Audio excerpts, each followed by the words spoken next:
1986, something happened to make them change their minds. Have a look through your viewfinder and click through one and see. Oh. Just a small oops. A very small oops.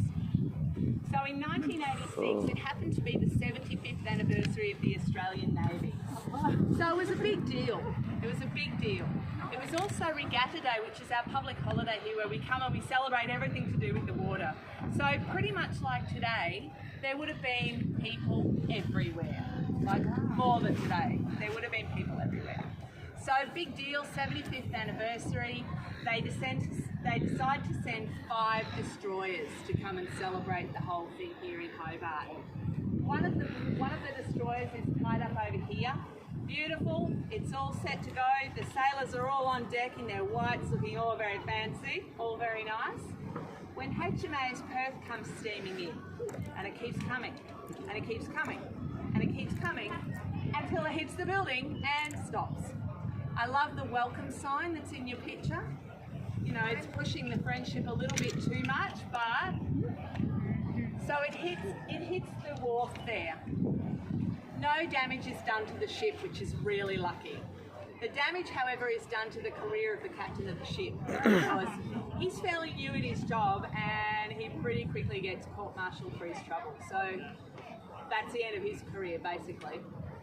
The other damage is done to the wallets of the sailors that are on HMAS Perth, because they have to pay for the drinks for all of the other sailors while they're inshore. So, you know, they're pretty peeved at the whole situation as well.